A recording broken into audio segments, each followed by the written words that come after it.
Congratulations. It feels so good to get on the other side of it. Who said? Who said this ain't gonna go? Who said it ain't gonna go? It's on us. We're the ones that control it. That's the kind of football game that gives you a chance to win against anybody, no matter where you play or who they are, whatever. It doesn't matter. That's balling. We're expected to win today. We came into this week ready to win. Period. Point blank, bro. We have to have that expectation every week. We got to be our best, and we got a chance. But come in this week, focus, man. We have a bye week the week after. Do everything we can do to be ready and be at our best. I love y'all, man. Let's keep working. Gang on me. Gang on 3. 1, 2, 3. Gang! Yo, what's happening, Raider Nation? It's your boy Soto here. You know what it is. Raiders versus the world. Talk about a team that the world loves to hate, your Las Vegas Raiders. That was the victory speech inside the locker room. And yeah, man, those guys were hyped, man. Those guys were pumped up. Those guys were happy that they won. A lot of Raider Nation isn't happy that we won. And I'm going to call you out right now. I'm not going to call you out by name and give you a bunch of fluff and everything. But a lot of you sad sacks out there are like, oh, well, we beat the Titans. Oh, well, we didn't look good because of this. And the players who won the game and the coaches who coached in the game were happy that we won. The people that actually have something on the line are happy that we won. Who are you to crap on a win when you have nothing involved, when you have no skin in the game? That is wild to me. You guys are sad when we lose. You guys are pissed when we lose. You guys are sad when we win. You guys are pissed when we win. I don't get it. I'm happy that we won. We beat a bad team. Guess what? The last bad team that we played, we lost to. And we beat a bad team by forcing 3 turnovers, by allowing, I believe it was, 3 for 13 or something like that, third down conversions, by 10 points. Look, are all the games that we play going to be miraculous, blowout wins? No, they're not, and they shouldn't be. But look at this, for example. Like I said in the last show, the Giants just beat the Eagles, all right? Denver, on a wing and a prayer, okay, beat the winless Jets, barely beat them, okay? Then the Chargers barely got past the one-win Dolphins, whose only win was against the Jets. Look, I'm not saying that we look perfect. I'm not saying that this is the way we're going to look, or we need to play like this going forward. We need to play better than this going forward, especially next week against the Chiefs. But we played better than last week. We played better than the week before. We played better than the week before that, and we played better than the week before that. The previous 4 losses in a row, we looked better today. It doesn't matter who it's against. We look better, and these are building blocks that we can build to improve and move forward. But some of you guys are just sitting around because we don't look like a finished product right away, and you want to go ahead and moan and complain. You know what? If the Chiefs, if the Eagles, if the Lions, if one of those Bills, if those guys would have won this game 20-10, you know what people would be saying? Oh, man, they just found a way to win. You know what? It wasn't a great game, but you know what? They found a way to win. But when it's us, it's like, oh, they look like crap still. What the heck? Why am I getting excited? Why are we celebrating? You know what? Save it. And if you're pissed off by hearing this, good. If all of you guys are mad, that's fine. I'm not doing it to please everybody. I'm doing what I think is right and what I feel in my head and in my heart. Because if you guys are upset that we won a game 20-10 because it wasn't as good as you wanted to, what did you put on the line? Get out of here. I'm done with this. I'm done with the subject because that really pissed me off. And, a lot of these guys are guys who've been following me for a long time. But you know what? I'm going to call you out because you deserve it. Now, let's move on. Michael Mayer was a guy that really performed well in this game. He's a guy that we needed to really lean on. The tight end position was something that we were really lacking the last few weeks with Brock Bowers not only being hurt the last week, but also being injured and not being 100%. It's a safety blanket and it's a security blanket that Geno Smith didn't have. Now, in this game, he got 5 catches for 50 yards and a touchdown on 7 targets. So he was getting shown the ball. It's like a third of the targets went to Michael Mayer. He only threw the ball 23 times. So he definitely was a big part of the game plan. He sat down with the guys at the post-game show with the Raiders. Let's hear what Michael Mayer had to say. Well, thanks for having me on. I really appreciate it. And, yeah, it feels great. Being back out there with my guys, being back out there with Geno, the offense, feels really, really good. as you can see, we had some really, really good drives today, and we're going to build off that. We're going to do a good job. I'm excited about the win. I really am. I'm so excited I could help this team get a W on special teams and on offense. And, thanks for having me on. Yeah. Big Mike, we know we've seen you be very successful in this point. We know you can get the job done. What is it like knowing that you're going to be that target in the middle of the football field? And did you know you're going to be that guy early on in the game? I did, yeah. We've been working on it all week long, but what it's really about is taking the opportunities that I can that arise throughout the game, whether that be first, second quarter, or the second half, and doing what I can with them. And Geno did a great job today, man. Geno did a great job finding the open receiver, finding me when I was open. That 1 4th down was a really, really good find for me on a side view. So props to Geno for that. Really good day for him about finding the open receiver. And then for me, it's about getting open, and then Geno finding me. It seems like, obviously, as an offense, you guys needed to get right for this game. And Chip Kelly comes out with a game plan that appeared to be more conservative as far as taking less shots downfield. Not a lot of, 10 yards or more kind of shots downfield, running the football. Was that the objective, to kind of get back to a little more simplification and try to do things like run the football and get the underneath completions first? I think going into a game, we always want to be able to run the football. I think that's the number one thing we talk about, and that we rep during the week. And you never know how the game's going to go. You really don't. That's the truth of it. This is the NFL. Every team you play is a really good team. And so Chip did a good job today adjusting, and our offense did a really good job of converting on 3rd down and 4th down. Mike, was the practice this week different, more physical, more of a back to kind of college mode for you guys this week? I'd say we've been banging pretty good the whole season, Paul. But we have been we have been hitting good. I took 2 weeks off of practice for that concussion. But yeah, it was physical as heck, man. And I can only assume we're going to come back this week and it's going to be more physical. So we're ready. The offense is ready. The O-line's ready. Let's keep this thing rolling. Let's keep it going. Yeah, one of the things that we definitely saw was protecting the football. That was something that obviously was a concern, but also was special teams. I love having you on because you did both. Pete said after the last game, we got to get this kicking game right. We got to get special teams right. What was it like in special teams this week? Because we did see a dramatic improvement from Coach McMahon's group. We're working on our fundamentals, number one. Number two, we're working on our leverage. It felt really good to be back out there on punt and field goal. Helping us get the ball off in anything we need, special teams wise. But it's all about leverage, number one. Number two, it's all about communication. And you gotta do your job. You gotta know what the heck you're doing. And that's been a huge emphasis this year and this week, and it's going to be the following week too.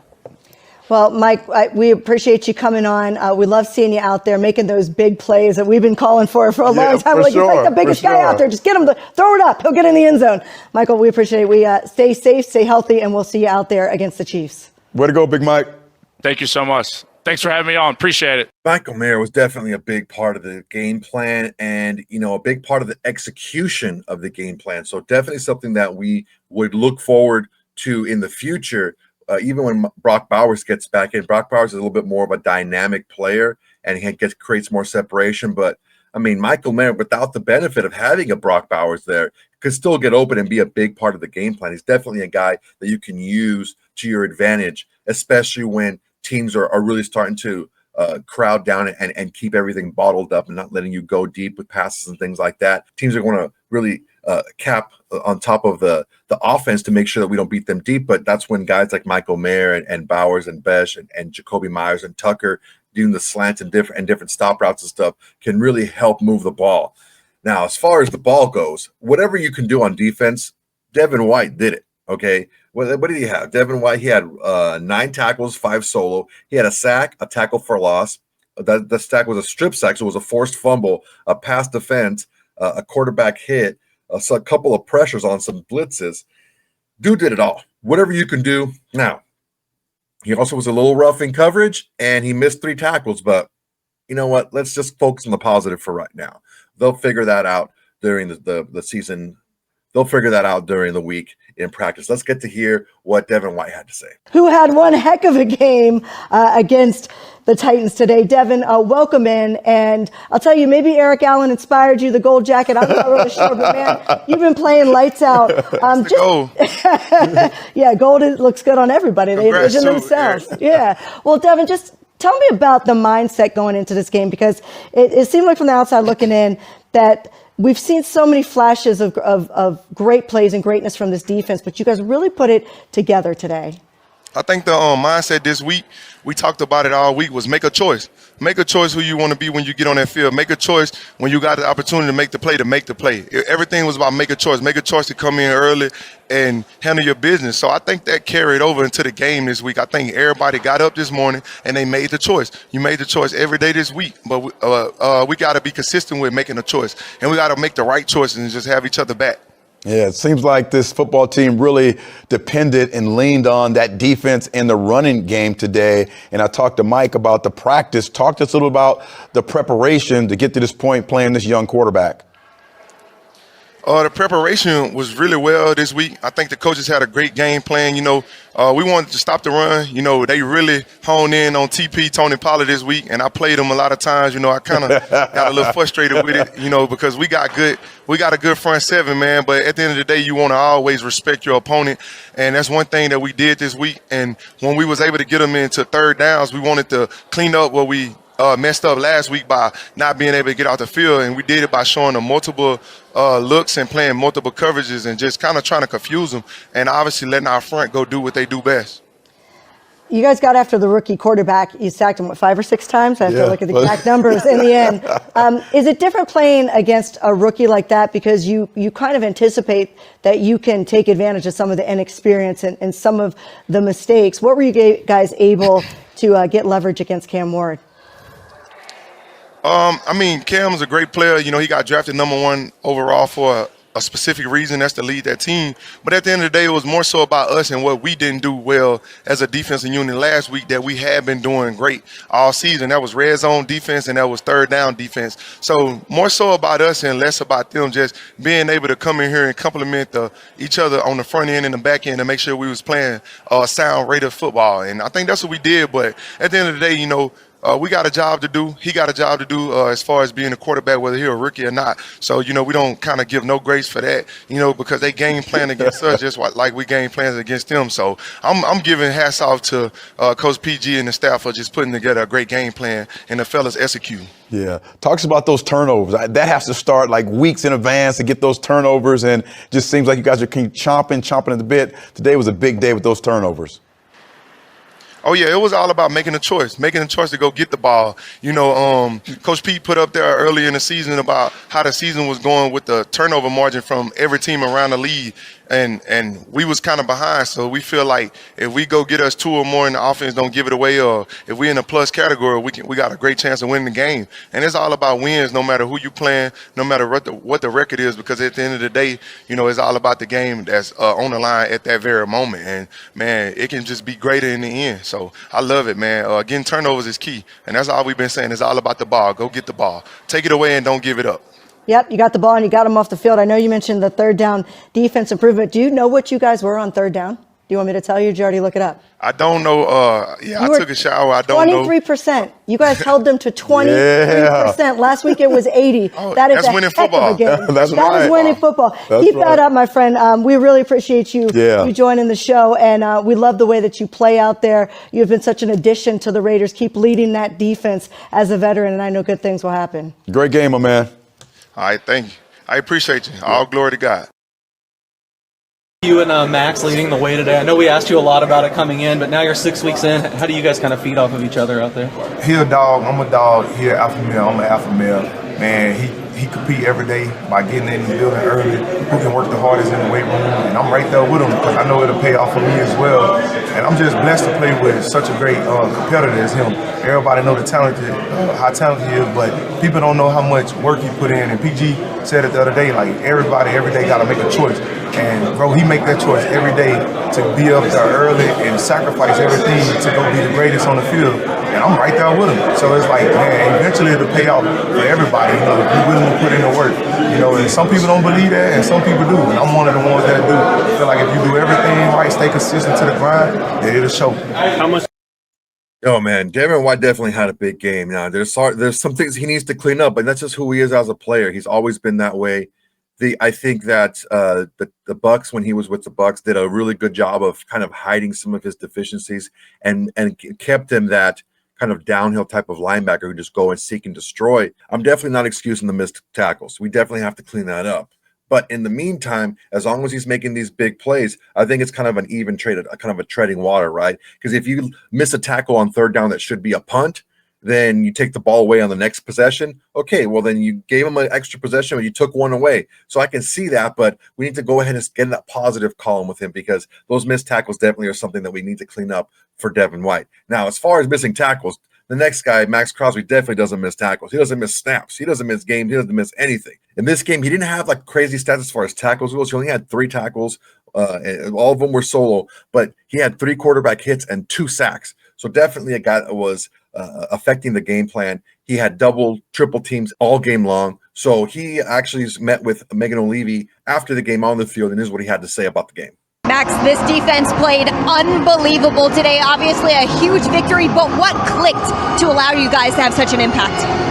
It's up to my teammates. The guys around me, wouldn't be able to do it without them. We're just coming together and playing, complementary football. Today we did a better job of that. Definitely room to improve, but we got to keep stacking days, and that's all we're focused on. Excellent. Well, congratulations on a huge victory and a great performance by yourself. Thank you so much. Thanks, Maxx. Ella, I love you, baby. All right, so look, I was a little bit hard on some of the guys early in this video, but you know what? Sometimes we need to get shocked back into reality. Reality is there are no pictures on the standings. It's numbers. Did you win? Did you lose? And we won. I can see it if we were a really good team and we showed up and didn't play well and barely beat a really bad team. Like, oh man, why would we play down to that team? But you know what? We've been a bad team for a month. We've been a pretty bad team for a month. And we went out there and we took care of business at home where we haven't won. And now we're able to build off of something positive as opposed to trying to fix something negative. Now, there's still things we need to fix. I'm not saying there isn't. Like I said, you never excuse in victory what you would correct in defeat. So there's still things we need to fix and work on, but we have now a little bit of a foundation to build off of success, and that way we can keep moving forward in the same direction. There's been a lot of talk about make these changes, bench this guy, fire this guy, or whatever. We can't do that, guys. We can't do that anymore. It's been every single season, and that's why our roster is what it is. A lot of these guys, like you saw Jihad Ward, that guy that we drafted, like, I don't know how many years ago, like 8-10 years ago, he's still in the league. These are players that are still being viable players and being productive players in the league. But you know what? Our GMs didn't like them because they wanted their own guys, and they cut them, they shipped them off or whatever. These are guys that we can build from and we can build with, but we have to have some continuity. So patience is there. We need to make sure that we're a little bit patient here. I understand that we've been patient for a long time, but we've been patient doing the wrong things and flipping over rosters and flipping over regimes over and over again. It's time for us to pick a direction, move straight forward, and build off of the positives that we've had in this last game. All right, guys, that's my time for today. Really appreciate you guys watching. Go ahead and like, comment, and subscribe to this video. It's the next way to support the channel. It's absolutely free. And it's the bare minimum you can do to support the channel besides doing nothing, just watch the video. On top of that, there's a Shield Society. It's a membership. It's only $5 a month. If you want to do it and you can do it, great. Go ahead. You get a lot of perks. I'm going to give you some freebies, send them right to your door. I'm also going to give you a live watch party every single game. Your chance to be on the watch party and give your analysis yourself. And also you get the videos right away. As soon as I upload them, you get them. You don't have to wait for them to be scheduled. If you want to do it, great. If not, or you don't want to, that's fine too. I'm still going to give you a video every single day. And I'm also going to try to give you a tip. The tip that I gave you this last week was bet the Raiders -3.5 and the under 41.5. And boom, my parlay hit. So, man, I'm feeling good. If you want to feel good, you don't have to take my advice, but go on to my bookie. All my sponsors and all my socials are in the link tree in my description. Go ahead and check it out. If you want to sign up, and I suggest that you do because my bookie is awesome, go ahead and use the promo code SOTO. That's SOTO, my last name, to get you all the perks that you're entitled to for using that promo code. But I need you guys to do one thing for me, okay? Tell your friends, tell your haters, tell your mamas, tell everybody. Raiders versus the world is the greatest thing going in Raider Nation today. All right, guys, that's my time. Till next time, everybody. Peace. Hey, Raider Nation. Thanks for watching. There's plenty more where that came from. Go ahead and smash that like button. Drop a comment. Make sure to subscribe and share to all your socials. It's the bare minimum you can do without doing absolutely nothing.